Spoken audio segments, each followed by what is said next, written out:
जय माता। चरणं शरणं रमाम्बिके, चरणं शरणं त्रयम्बके. Tapas was the very nature of her life. Her personality, which glowed in divine tapas, radiated the flames of tapas all around. Every duty was tapas for her. Tapas was resplendent in her when at the feet of her consort she was immersed in ecstatic service. Every aspect of her activity was tapas. Mother Tara Devi. The simple life went its way serenely. In her 16th year, unaccountably, a period of deep unrest overtook Rama. It was a prelude to an awakening, an inner aspiration for what she knew not. One night, for no apparent reason, tears began to course down from her eyes. There was no cessation. However much she tried, she could not ascertain the cause for tears. 3 days passed thus. The nights went by without any sleep. One night, a thought took shape that she had lost some precious treasure which could be found and regained only in the solitude of a forest hermitage. Seized by an uncontrollable urge and hardly conscious of what she was doing, she opened the door and came out into the veranda.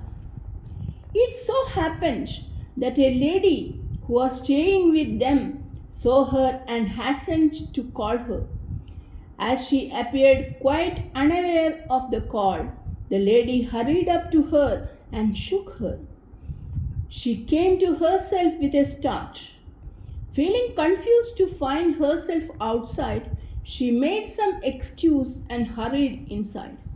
But sleep did not come. The next night, too, the same thing happened.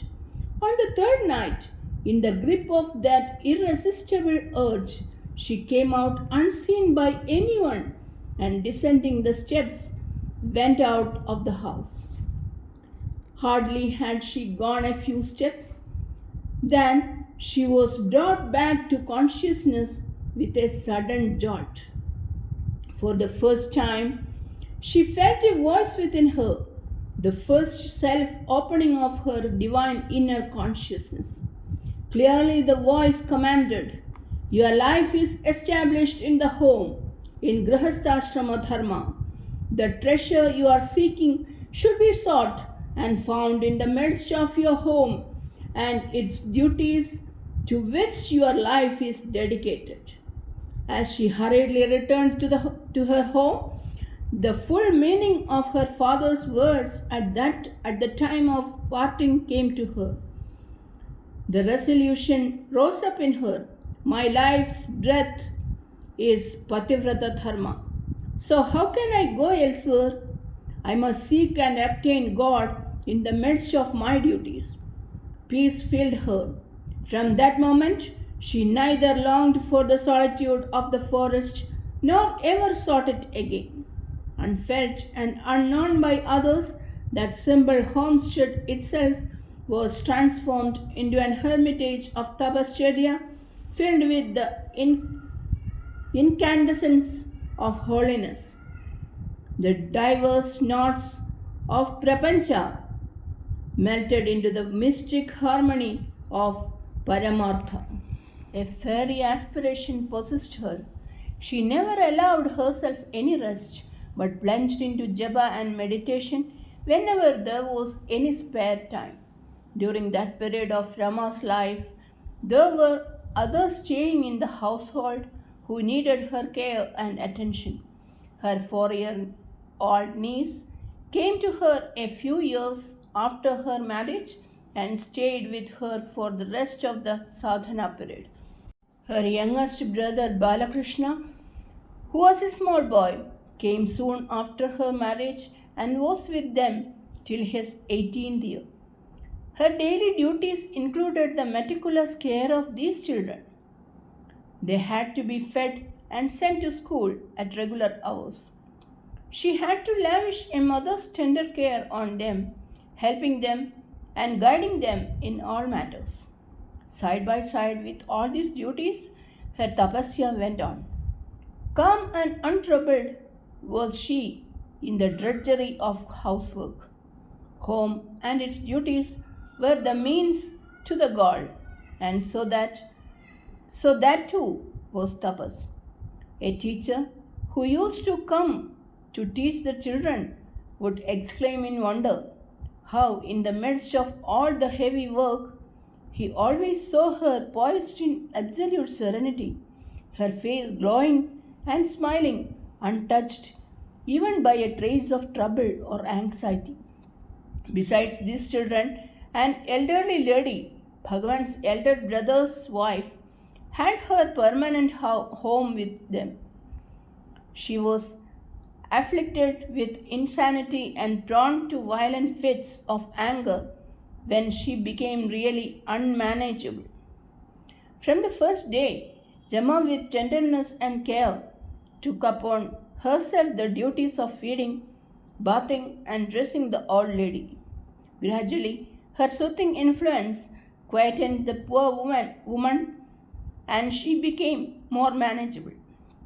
And a great love for Rama grew in the heart of the old one. As time went by, she, in her mercy, absorbed the suffering and karmic reactions of the old lady.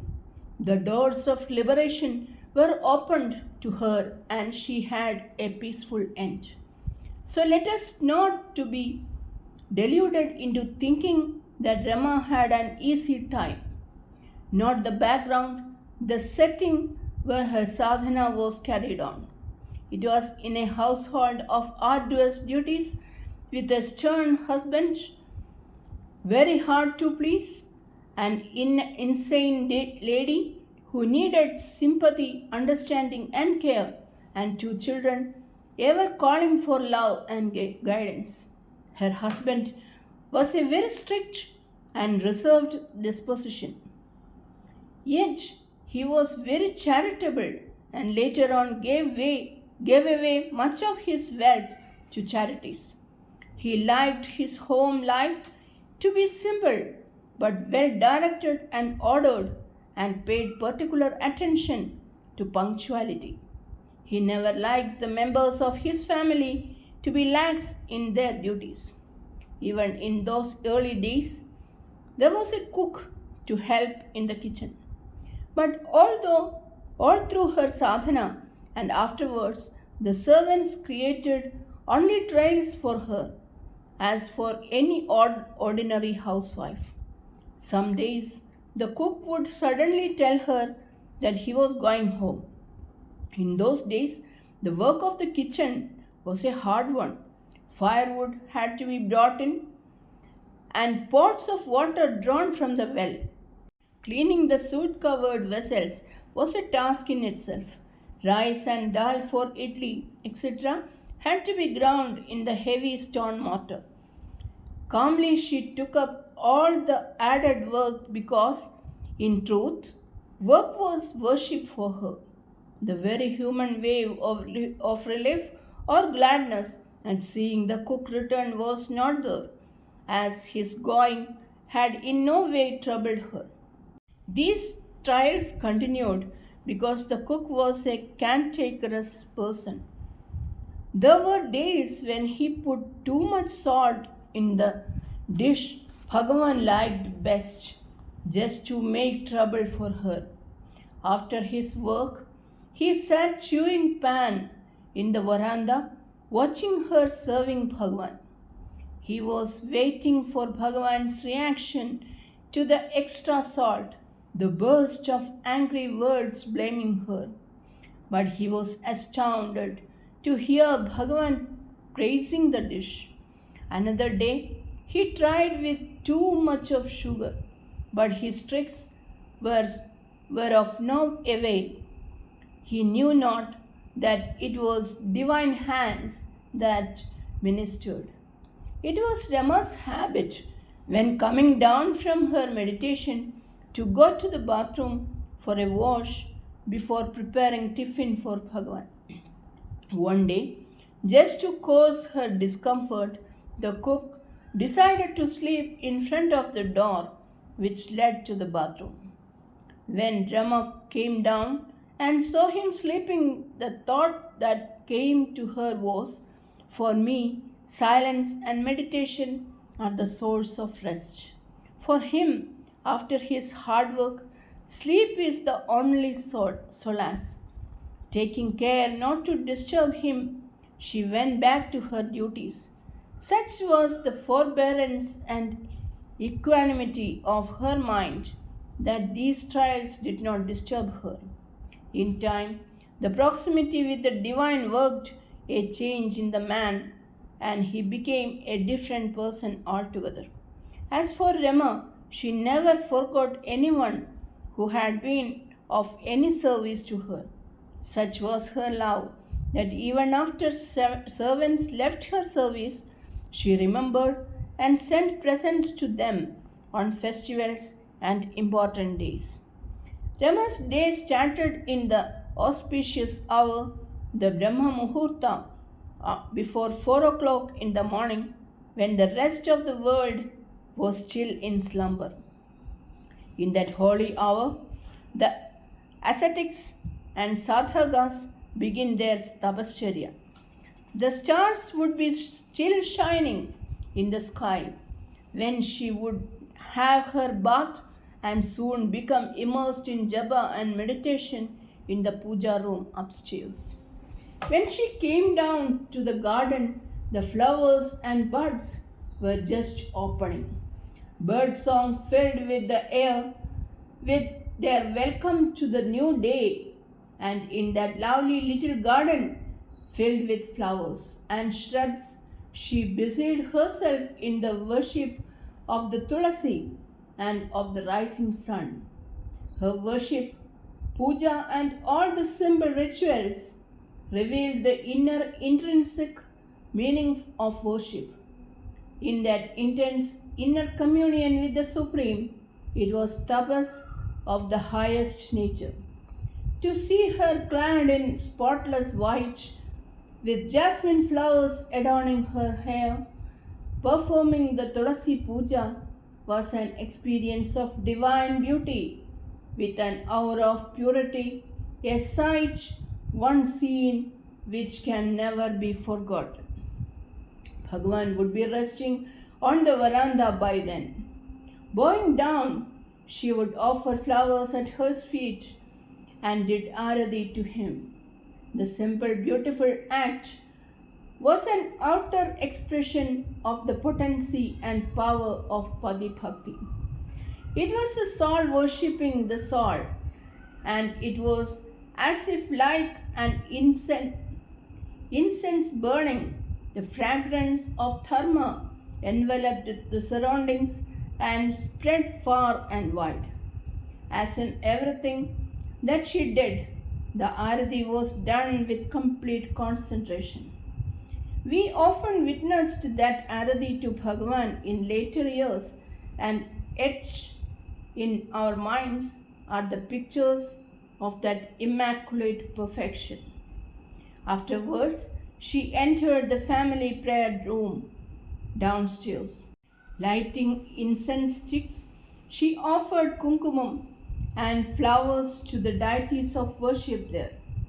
The idol and pictures of worship were not just stone or paper to her. They were effulgent with Chaitanya and evoked her wholehearted adoration. After the recitation of Vishnu Stotram, she spent some time sitting with closed eyes, repeating Ramnam. By 6, her prayers were finished, and she went into the kitchen and busied herself with getting breakfast ready by 7. She served breakfast to her husband, to the other inmates, and to the servant. After seeing that all were fed, she had her own food. Breakfast over, she helped the servant in cleaning the vessels and the kitchen. Then she cut the vegetables for the day's cooking. Even though there was a cook, she prepared with scrupulous care all that was needed for her husband. After breakfast, Bhagwan usually went for a walk and returned only by 10. If there was any leisure after her routine work in the kitchen, Rama spent the time in Ramnam till her husband returned. From the moment he arrived, she was at his side to attend to his slightest need. At 11, he finished his bath and took his food. After serving him and the servant and others, there she had her meal. Often it was her habit to wait for some time before she had her meal to see if any unexpected guest arrived. Then her food would be served to the guest.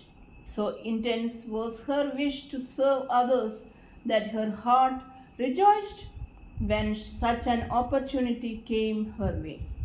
And if guests did come, she completely forgot her own need for food. The midday meal being over, she would sit talking with Bhagwan till he retired to rest. Then she went to her little puja room and in solitude sat for the next hour and half doing japa. Often during these times in the afternoon, in the midst of her japa, she would pause, silent with the first urges of a great questioning to know the source of all creation, to seek the vast mystery of the world around her. She could not understand the cause of this impulse, for she thought of herself as a simple girl whose world consisted of love and devotion to her husband and her duties. Half an hour before 2 in the afternoon, she proceeded to the kitchen to prepare and serve tiffin. If there were no guests, she spent some more time in Jabba and then assisted in the preparation of the evening meal. After finishing these tasks, she lighted the deepam at the Tulasi for Sandhya Vandana and went through her puja and pradakshina. During the evening worship in the puja room, devotional songs in her melodious voice filled the little house with its beauty. The worship ended with japa, and at 7 she came out to serve the evening meal. After the meal, Bhagwan sat talking with her on the veranda for some time. At 9, when he retired for the night, she paid obeisance at her husband's feet. Before sleep, she had an other hour's japa. On starry nights, sometimes she would lean near the window, thoughtfully gazing at the sky and the millions of stars in silent communion with the wonderful manifestation of God, a silent inner urge throbbing in her heart. Something in her was struggling to break its shackles and soar into the sky like a bird flapping its wings against the iron bars of its cage. All festivals and pujas were observed very scrupulously in that house. Rama observed Ekadashi with complete fasting. In the morning, she took a few drops of Tulasi Tirtha. The whole day and night was spent in Kirtan and Japa when she had her duties to perform. It was only at 11 in the morning, the day after Ekadashi, that she broke her fast. One day, she was cleaning one of the rooms, throwing away old scraps of clothes and paper, when her attention was drawn to a sheet of paper in her hand. It was in Malayalam and contained a few verses. In Tellicherry, Malayalam was spoken and she knew a little of the language. Slowly she spelled out the words and realized it was a prayer to the sun god. As she read the beautiful prayer, she felt an inner longing to recite this prayer daily.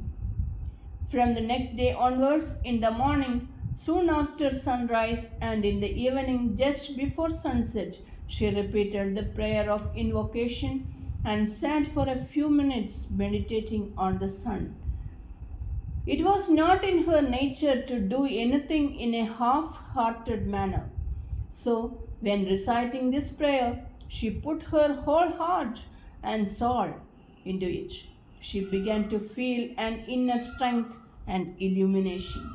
One evening, some visitors came to see her.